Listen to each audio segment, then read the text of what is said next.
प्यारे बच्चों, शुभ सायंकालीन संध्या।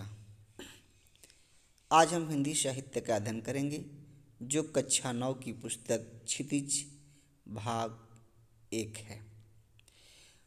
क्षितिज भाग प्रथम का अध्ययन हम कक्षा 9 की पुस्तक का करेंगे जो हिंदी की है, और इसमें प्रकृति प्रेमी कवि सुमित्रानंद पंत जी द्वारा लिखित अध्याय का अध्ययन करेंगे जिसका शीर्षक ग्राम श्री है। प्यारे बच्चों, जैसा कि हम जानते हैं, सुमित्रानंद पंत जी प्रकृति प्रेमी कवि हैं और वे प्रकृति के सुंदर सौंदर्य का वर्णन विभिन्न प्रकार से किए हुए हैं। ग्राम श्री अर्थात श्री का अर्थ होता है संपदा। ग्राम की संपदा का उन्होंने वर्णन किया हुआ है। कुछ इस प्रकार से किया है कि ग्राम की संपदा में क्या क्या है, गाँव के अगल बगल जो प्राकृतिक शोभा है वह किस प्रकार से बिखरी हुई है, उसका वर्णन कवि ने स्पष्ट रूप से सरल भाषा में किया हुआ है। प्यारे बच्चों, आइए जानते हैं कि कवि इन पदों के माध्यम से किसका वर्णन और कैसा वर्णन किया हुआ है। लिखते हैं, रोमांचित सी लगती वसुधा, आई जौ गेहूँ में बाली, अरहर सनई की सोने की, किंकड़िया है शोभाशाली, उड़ती भीनी तैलाक्त गंध, भूली सरसों पीली पीली, लो हरित धरा से झांक रही, नीलम की कलिती सी नीली, रंग रंग के फूलों में रिलमिल हंस रही संखिया मटर खड़ी, मखमली पेटियों सी लटकी, छिमिया छिपाए बीज लड़ी, फिरती है रंग रंग की तितली, रंग रंग के फूलों पर सुंदर फूले फिरते हैं फूल स्वयं, उड़ उड़ वृंतों से वृंतों पर। अर्थात देखेंगे इन दोनों पदों में कवि ने कैसी रचना कौन से व्यक्ति की है। तो प्यारे बच्चों, हम देखेंगे कि इस क्षितिज भाग प्रथम में कवि ने अर्थात सुमित्रानंद पंत जी ने जो वर्णन किया हुआ है, प्राकृतिक छवि का सुंदर वर्णन किया हुआ है, वो कहते हैं कि धरती जो है रोमांचित हो गई है। रोमांचित सी लगती वसुधा। वसुधा का अर्थ है धरती। और धरती कैसी लगती है? कवि ने कह रहा है कि धरती लग रही है, कैसी लग रही है? रोमांचित। रोम रोम उसका अंचित हो रहा है, चंचित हो रहा है, अर्थात रोम रोम से, अर्थात धरती के हर एक क्षेत्र से, हर एक दिशा से क्या हो रही है? तो लग रहा है कि धरती खुशी खुशी नज़र आ रही है। अर्थात धरती की चारों दिशाएं जो हैं प्रसन्नचित नज़र आ रही हैं। किस रूप में प्रसन्नचित नज़र आ रही हैं? तो कवि कह रहा है, आई जौ गेहूँ में बाली। अर्थात धरती का जो चारों दिशाएं हैं वे इस प्रकार से प्रफुल्लित है, इस प्रकार से खुशी हैं, रोमांचित हैं कि उनकी रोमांचित किस प्रकार से प्रतीत हो रही हैं, व्यतीत हो रही हैं, किस रूप में? तो कह रहे हैं कवि कि इस प्रकार से अपने खुशी को व्यक्त कर रही है धरती। किस प्रकार से? तो लो जौ और गेहूं के रूप में वो प्रकट कर रही है धरती अपनी खुशियाँ जो है जौ गेहूं में बाली के रूप में, अर्थात जो बाल आता है उस बाल के रूप में जो है धरती अपनी खुशी को व्यक्त कर रही है।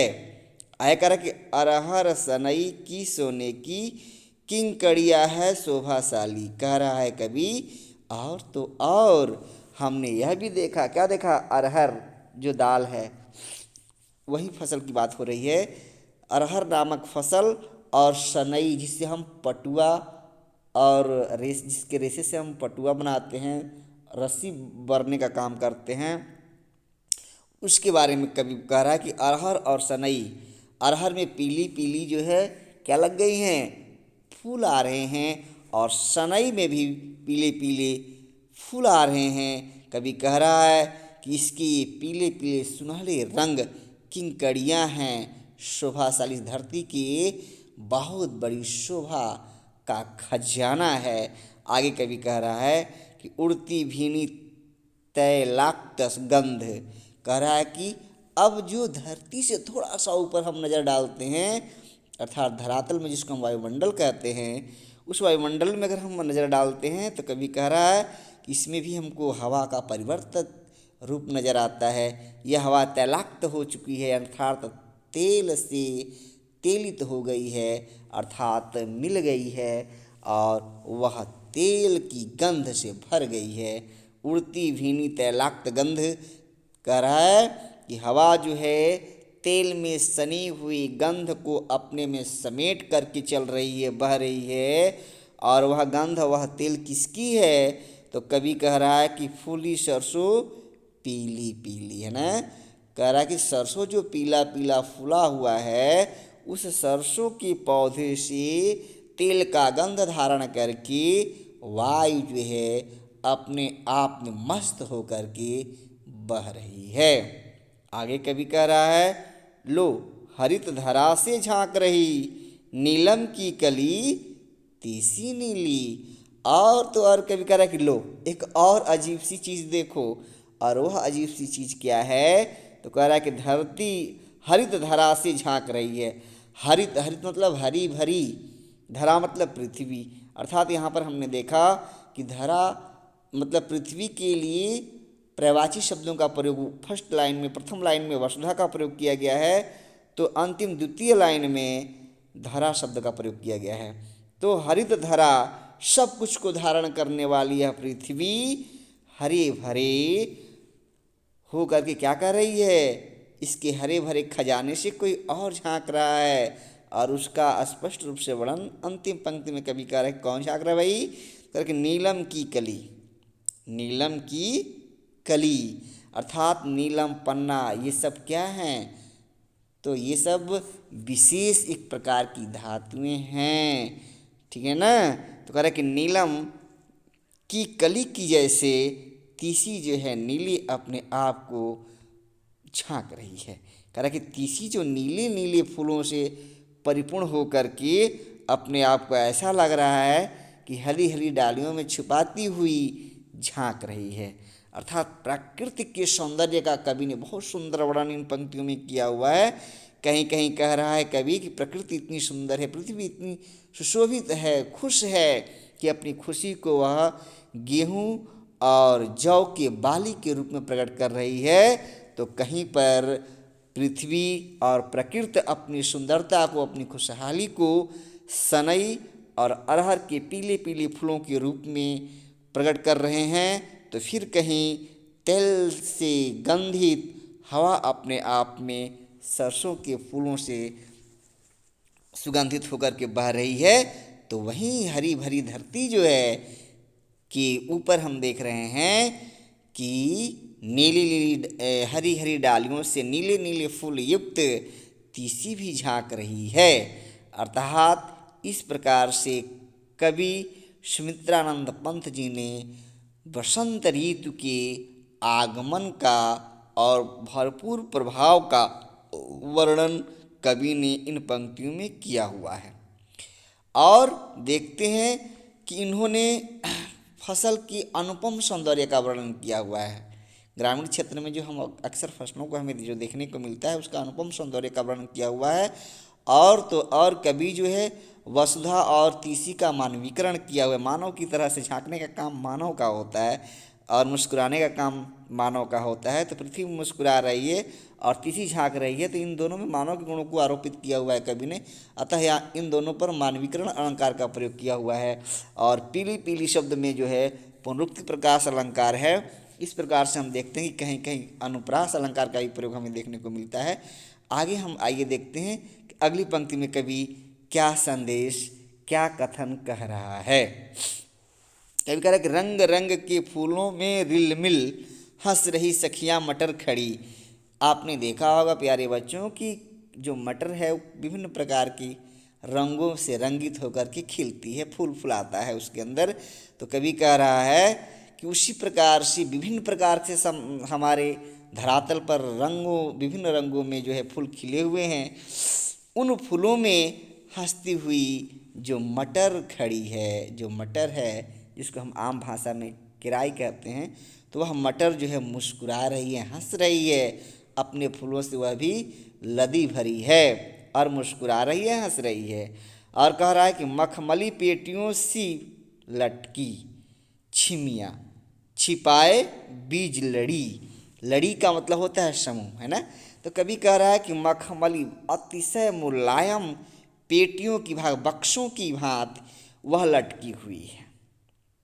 अर्थात जो मटर है वह अपने फली के रूप में, फल के रूप में पेटी जैसी लग रही है और अपनी तना से वह लटकी हुई है। और कैसी लटकी हुई है, तो अपने अंदर अपने बीज के लड़ियों को, समूहों को छिपाई हुई है और मुस्कुरा रही है। और कह रही कि फिरती है रंग रंग की तितली।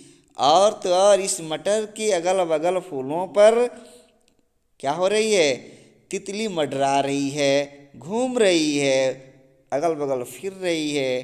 कवि कह रहा है कि रंग रंग के फूलों पर सुंदर रंग बिरंगे तितलियां जो हैं रंग बिरंगे फूलों के इर्द गिर्द तथा फूलों पर मंडरा रही हैं, रसपान कर रही हैं और फूले फिरते हैं फूल स्वयं।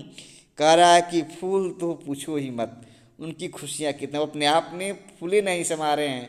मुहावरा है फूले न समाना, है ना, मतलब इतना खुश होना कि अपने आप में ही न रहना, अपने आप को ही भूल जाना। वैसे ही फूल जो है, तरह तरह के जो फूल हैं अपने आप में इतने उमंगित हैं कि अपने आप को ही भूल गए हैं। उड़ उड़ वृंतों से वृंतों पर, ऐसा लग रहा है कि फूल जो तितलियां जो हैं फूलों से एक फूल से दूसरे फूल की तरफ जा रही हैं, तो ऐसा लग रहा है कि वह जो है फूल ही एक टहनी से उड़ करके दूसरी टहनी पर जा रहे हैं। इस प्रकार से कवि ने वसंत के आगमन का, वसंत के आगमन का सुंदर वर्णन किया हुआ है। और आप देखते हैं कि जैसे ही आपके जनवरी के अंतिम दिनों में लगभग, और फरवरी की, और फिर मार्च, ये तीनों महीनों में वसंत भरपूर स्वरूप में रहता है। और इसी महीने का लगभग कवि ने वर्णन किया हुआ है। और उसके प्रभाव से पृथ्वी के चारों तरफ, पृथ्वी की चारों दिशाएं जो है अपने आप में उमंग हैं, उमंगों से भरी पड़ी हैं। उसी का वर्णन, उसी के प्रभाव का आरोपित इन फसलों के माध्यम से कवि ने किया हुआ है, दिखाया, समझाया है। अतः हमें भी इस प्राकृतिक सौंदर्य का लुप्त अर्थात आनंद उठाना चाहिए। कवि यह हमें प्रेरित कर रहा है कि वसंत के ऋतु में हमें ग्रामीण क्षेत्र का भ्रमण करना चाहिए और प्राकृत से, प्राकृतिक सौंदर्य से भरी पड़ी पृथ्वी का हमें अपने आँखों से देखकर आनंद लेना चाहिए। प्यारे बच्चों, इसी के साथ मैं अपनी वाणी को विराम देता हूँ। धन्यवाद।